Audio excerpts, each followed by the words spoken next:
Holy Gospel of our Lord Jesus Christ according to St. Matthew. Glory to you, O Lord. Jesus was led up by the Spirit into the wilderness to be tempted by the devil. He fasted 40 days and 40 nights, and afterwards he was famished. The tempter came and said to him, "If you are the Son of God, command these stones to become loaves of bread." But he answered, "It is written, one does not live by bread alone, but by every word that comes from the mouth of God."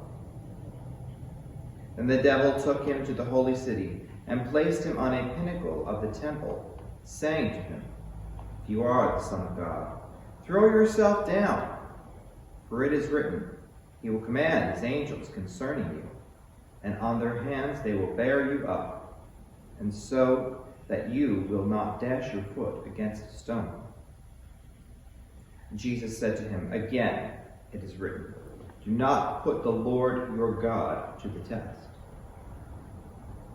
Again, the devil took him to a very high mountain and showed him all the kingdoms of the world and their splendor, and he said to him, "All these I will give you, if you will fall down and worship me." And Jesus said to him, "Away with you, Satan, for it is written, worship the Lord your God and serve only him." And the devil left him, and suddenly angels came and they waited upon him.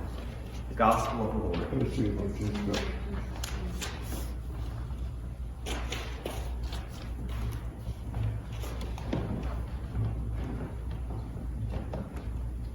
May the words of my mouth and the meditations of my heart be pleasing to you, O God.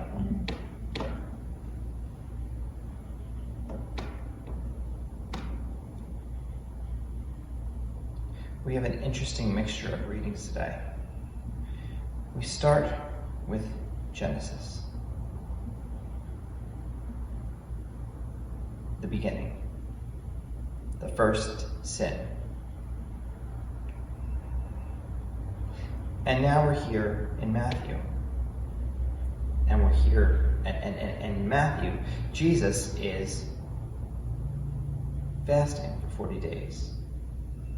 The devil is trying to tempt him, just like the devil tried to tempt Eve and Adam. We sometimes refer to Jesus as the second Adam. The difference is that he didn't fall for it, whereas Adam did. Now, I'm sure that there are going to be people out there that are going to say, "Well, you really believe in Adam and Eve?" That's not the point. That's not the point. Obviously, the world, I'm not uneducated. Obviously, I know that the world is approximately 4.5, if I'm not mistaken, billion years old. Okay? And Homo sapiens, human beings, are approximately 200,000 years old, roughly. The point of the story of Adam and Eve is not necessarily, it doesn't matter whether it is a literal story or not. There may have been an Adam and Eve. There may have been. It's irrelevant as to whether there is or not. It's to teach us a lesson, a very important lesson. That when God is telling us something or leading us in a direction away from something, it's usually for a very good reason. Now, the reason in the instance of Adam and Eve was very simple. He wanted to protect them. He wanted to keep them from the suffering that goes along with knowing, with the full understanding of knowledge of good and evil. He wanted to keep them away from that. He wanted to give them the opportunity to be innocent. You know, when people have babies, everybody wants to see the baby. Have you noticed that? Everybody wants to see the baby. People go crazy over babies. Why? Because they're innocent, which is rare in our culture today. Innocence doesn't exist anymore. Puppies and babies, that's about it. And kittens, that's the extent of it. Innocence really doesn't exist anymore. By the time a kid is 5 years old, they're already on Facebook, they're already on Instagram, they're already on a cell phone. Innocence is gone. So when people have a baby, they go crazy over the baby because it's not just that they happen to be cute.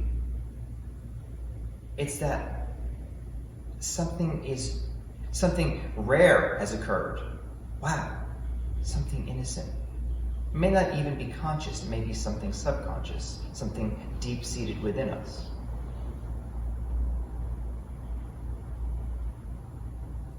Jesus responded to the devil in a way that the devil did not expect him to.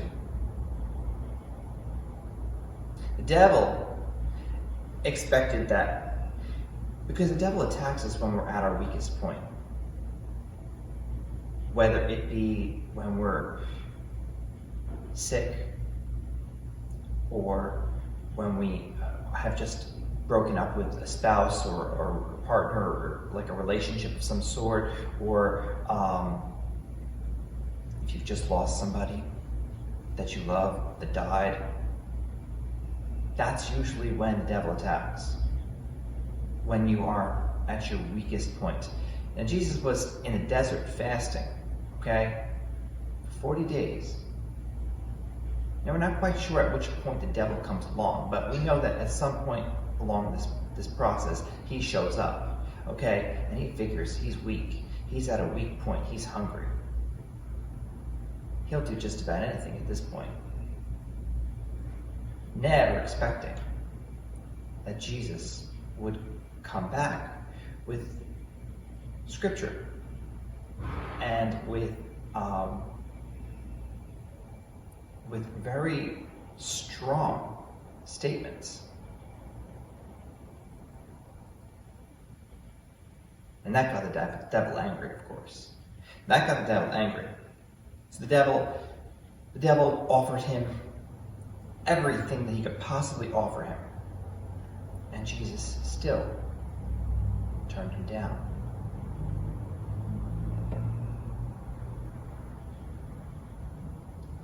Sometimes I wonder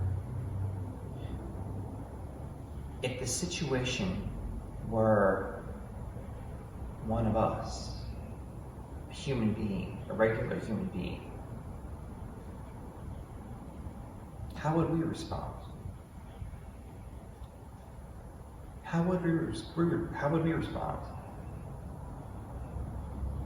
Would we be so willing to stand firm to our principles, or would we give in?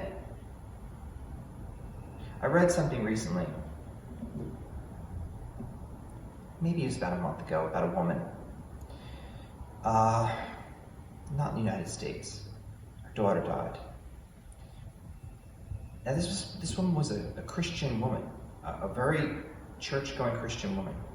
The daughter she got some kind of illness. I'm not sure what it was. I can't remember. She got some kind of illness and she died. She was maybe 8 or 9 years old.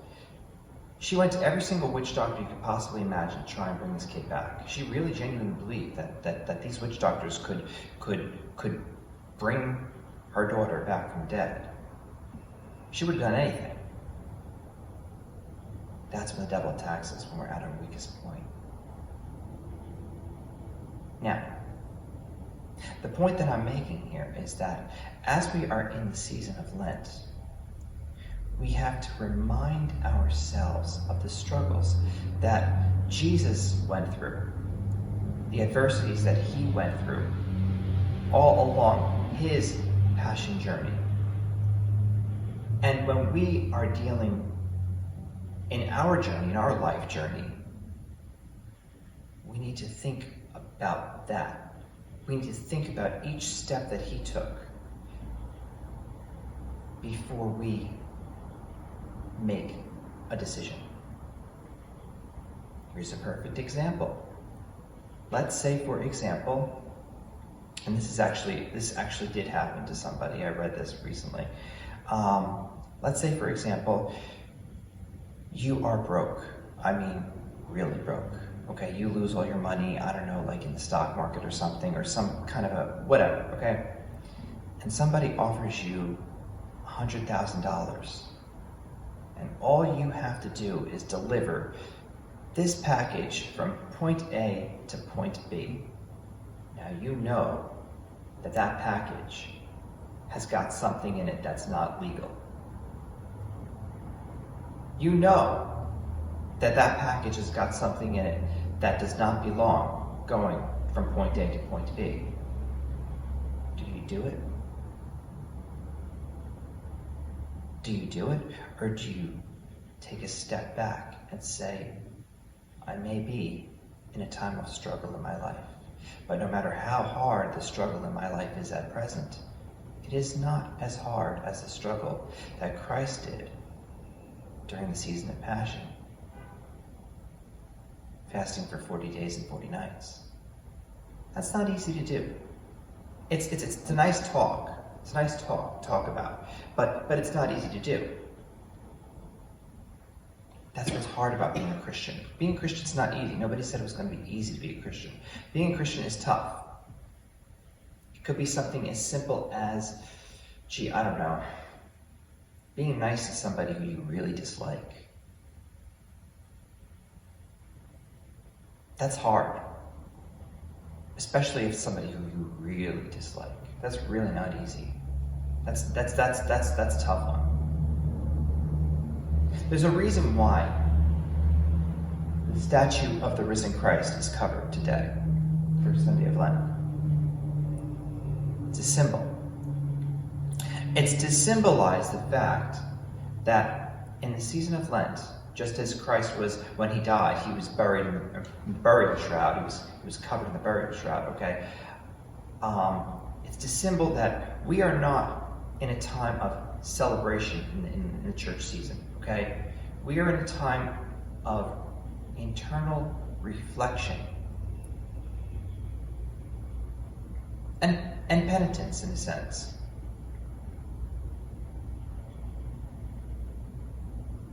We are to reflect upon our lives, our journey. And as Bishop Brown said several weeks back, we are to reflect upon how Christ is transfiguring us in our lives. Which is difficult sometimes. Because, let's be honest, at the end of the day, sometimes people just don't want to. Sometimes you just don't want to have to think that much. People don't like thinking. People don't like thinking. They don't. They would rather have somebody tell them exactly what to think, exactly what to believe, exactly how to do. You know, it doesn't work like that. Christianity is not one of those faiths, okay? Christianity is not the type of religion where everything is spelled out for you. There are some churches that try to do that, but in reality, even them, they don't. Still, at the end of the day, it's still not one of those faiths. At the end of the day, the decision is yours to make. And you have to think about it. And you have to make the decision for yourself. And that is tough. That is not an easy thing to do. But there is hope. There is hope in the resurrection. There is hope that at the end of the journey, we will be raised up with Christ, with the communion of saints, with our fellow brothers and sisters, our friends, our families, our loved ones. We will be reborn and renewed in the presence of God. This is a time of reflection, a time to allow God to transfigure us or retransfigure us.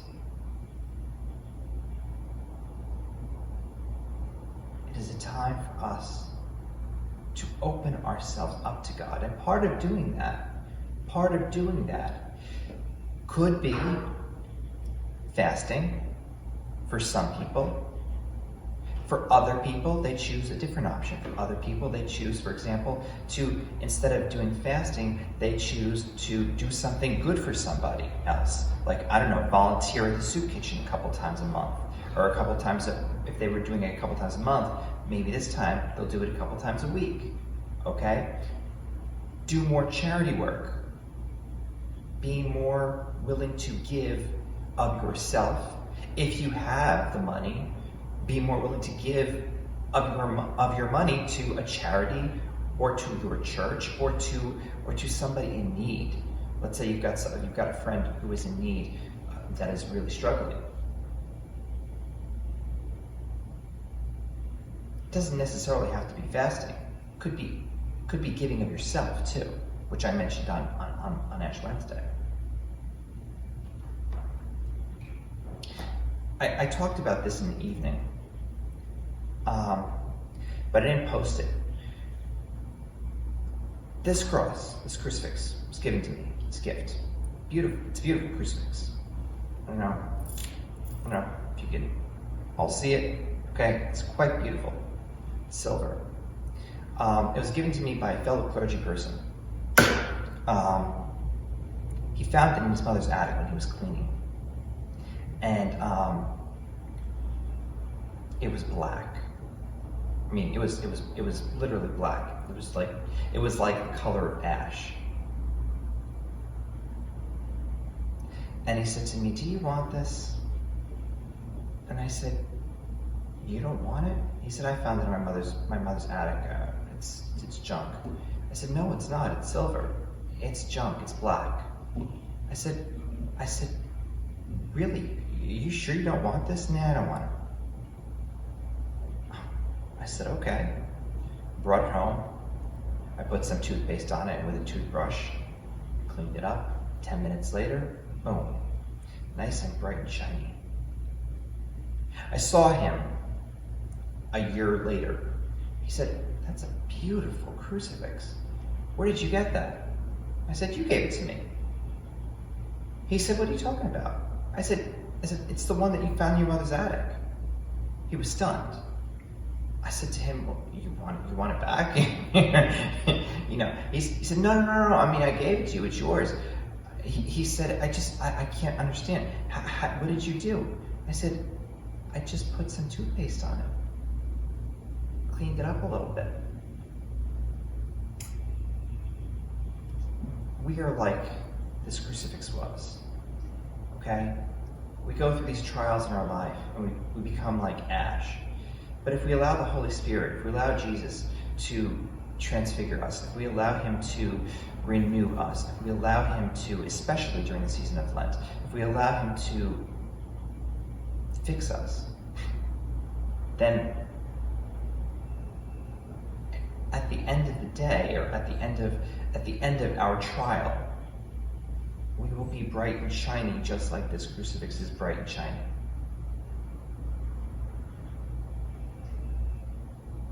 We will be renewed.